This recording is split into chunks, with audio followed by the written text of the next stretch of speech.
All right, so 3 things I'm gonna share in this video.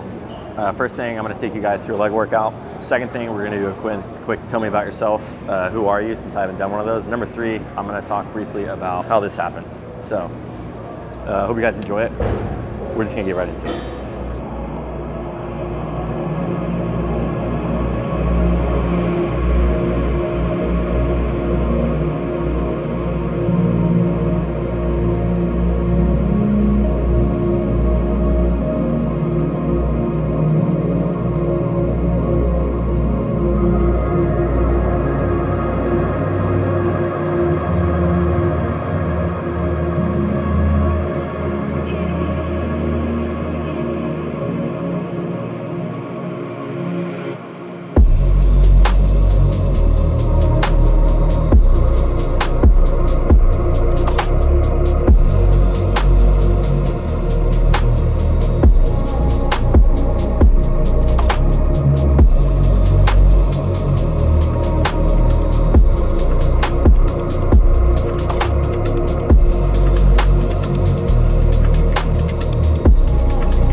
Okay, so hopefully you guys are enjoying the workout so far, but quick intro. I was born in California. I grew up in North Carolina, a super small town.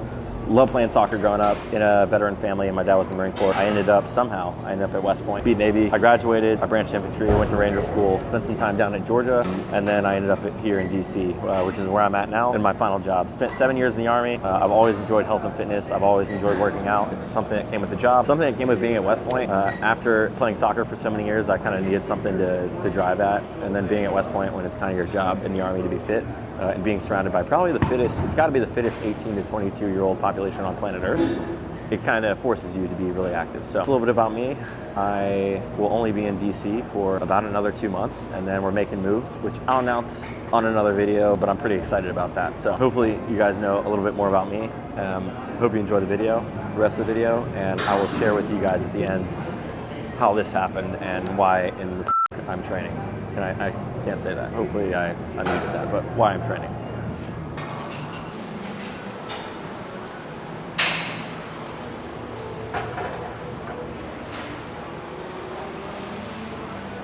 Okay, so now we are hitting leg press. So I hadn't done leg press in, it's been like 5 years, I don't even know. So I intentionally waited with my surgery to do leg press. And it's felt all right. I'm still adjusting to the form, still playing with foot position, but it's feeling good, and at least I can move some heavy weight in a squat pattern. So could be worse. And I also get asked why I wear 2 socks. I used to do this when I played basketball or play sports, and I just got used to it. And honestly, having 2 socks, my shoes fit tighter. Tighter means more stability, and more stability means I will move more weight. So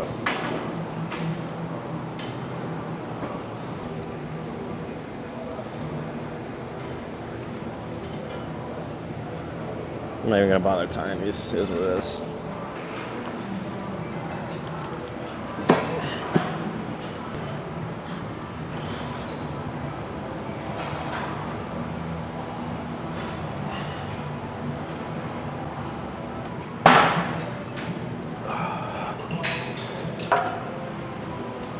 Yeah. Are you supersetting? No. I just left it over here because I'm lazy. It's because my shoulder hurts. I used to use that as my excuse for everything. This is going to be the last warm-up set, and I'm going to give you 3 cues while I'm doing each rep to kind of cue you in when you're doing your leg press. Yes, it is kind of annoying unracking with a sling on. All right, so the first one is you want to make sure you have a straight back. All right, so if you watch my back on this first rep, I'm trying to keep my hips down the seat. If you have 2 hands, you can hold yourself down, which is what the handles are there for. So you want to make sure your back stays flat.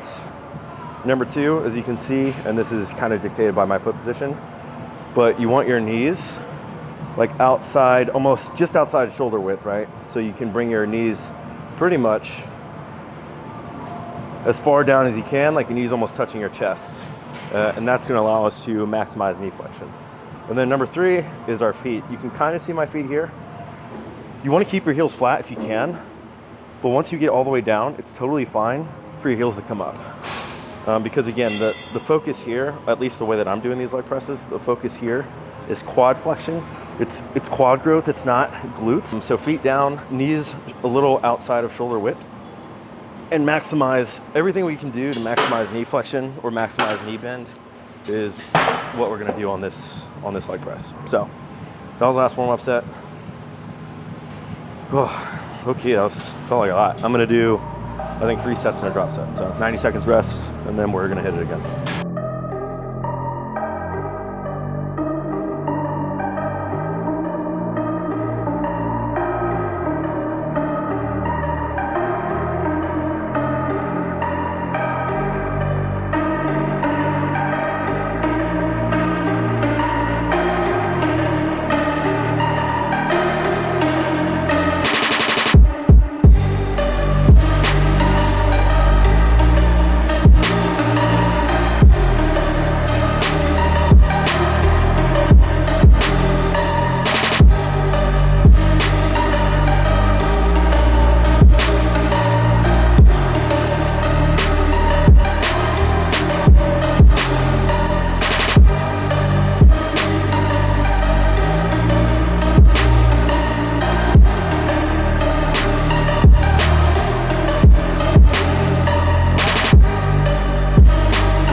I'll be honest, I kind of hate this machine.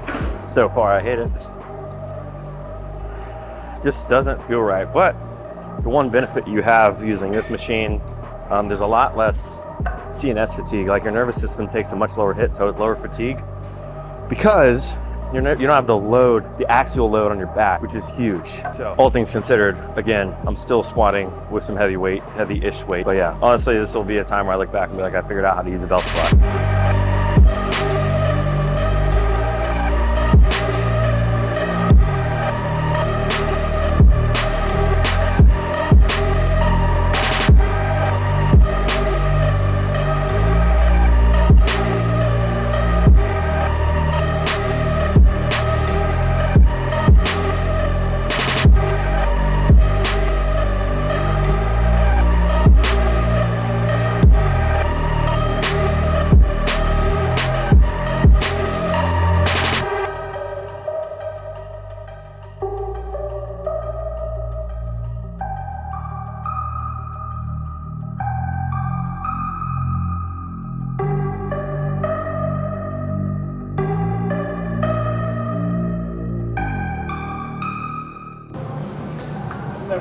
I've never seen anybody take them off like that. Oh, you got a sling on. Yeah, otherwise I wouldn't. I'd use two hands maybe. Hey, check this out. Rotator cuff. Oh yeah. That's why I use it too. Yeah. I can't get the bar yet. Yeah. When did you have it? I have both sides done. This one too. Yeah. This is 8 months and this is like 5.5. Okay. Is that a rotator? No, labrum. Okay. That's Honestly, shouldn't be that serious. I dislocated a few times in college. I'm 29 now, so it was like a long time ago, like 10 years ago.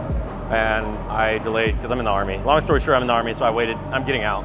Now's the best time, so I finally did it. Hell yeah, man. Yeah. You're going to be glad you did. I hope so, man. I hope so. Because it'll only get worse, and then you Right. get arthritis more. I already have. Yeah, right. And I already have. More, though. Yeah, that's what my surgeon said. Smart move, man. Yeah.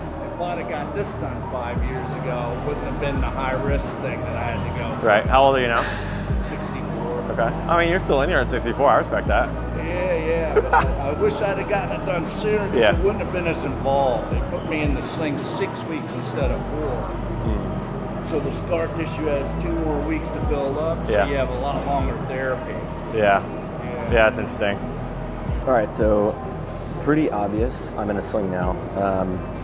It's been 3 weeks since I've been in a sling. I had labrum repair surgery with an awesome surgeon. She is the national scene surgeon, so I felt very comfortable doing that. But if you're wondering what happened, I dislocated it twice at West Point while I was boxing. Never since. I mean, that was, at this point, that was almost 10 years ago, which is actually insane that I have been training with this essentially all of my 20s. I considered getting it fixed before I graduated.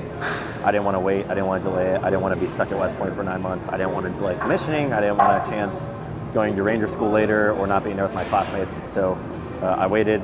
Long story short, I kicked the can down the road till right now. So I'm 29 now. And again, I found a great surgeon. I'm transitioning from the Army. It kind of just felt like a natural time to do it. I don't want to do it later. If you watch my videos, you'd see like I'm pretty functional. Most people would probably be like, there's no way he has a torn labrum.